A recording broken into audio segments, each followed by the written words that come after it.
សម្រាប់បងអតិថិជនដែលគាត់មានជាប្រភេទម៉ាស៊ីនចាស់ៗឬមួយក៏ប៉ុងចាស់ៗចង់ផ្លាស់ប្ដូរយកជាប្រភេទ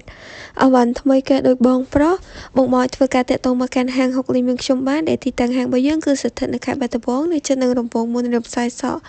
សម្រាប់បងប្រុសគឺគាត់បានយកជាប្រភេទប៉ុងចាស់របស់គាត់មកដូរយកជាប្រភេទប៉ុងគូបតាថ្មីកែបងដាក់គ្នាតម្លៃដូរថែមអាស្រ័យទៅតាមគុណភាពនៃអវ៉ាន់បងដែរអញ្ចឹងបងថែមតិចថែមច្រើនអាស្រ័យទៅតាមអវ៉ាន់បងដែរអញ្ចឹងសម្រាប់ព័ត៌មានលម្អិតបងអាចធ្វើការឆាតចូលទៅក្នុង Facebook Page ហុកលីរំសាយសក់ខេត្តបាត់ដំបងបានហើយបើសិនជាបងចង់បដូរតែប៉ុងក៏បានបដូរតែម៉ាស៊ីនក៏បានឬមួយក៏បងចង់បដូរជាឈុតក៏បានដែរ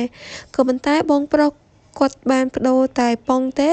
អញ្ចឹងបើសិនជាបងដែលគាត់មានចម្ងល់តាក់ទងជាមួយនឹងការដូរថែមបងអាចធ្វើការឆាតចូលទៅក្នុង Facebook Page ឬមួយក៏តាក់ទងតាមរយៈលេខទូរស័ព្ទដែលខ្ញុំបានដាក់នៅខាងលើវីដេអូនេះក៏បានដែរបងថាគ្នានិយាយទៅអវ៉ាន់ខាងយើងក៏មានច្រើនប្រភេទមែនតើបងចង់ដូរយកថ្មីក៏បានដូរយកមកទឹកក៏បានទិញថ្មីសុទ្ធក៏បានទិញអវ៉ាន់មកទឹកក៏បានដែរនិយាយទៅមានគ្រប់ស៊េរីគ្រប់តម្លៃជូនដល់បងអតិថិជនទាំងអស់គ្នាតែម្ដងហើយពិតជាអរគុណដល់បងប្រុសមែនតើដែលតែងតែគាំទ្រជាមួយនឹងហាងហុកលីមយើងខ្ញុំអញ្ចឹងបើសិនជាបងដែលគាត់មានចម្ងល់ឬក៏ចង់សាកសួរព័ត៌មានផ្សេងបងអាចតាក់ទងតាមរយៈ Page បានឬមួយក៏លេខ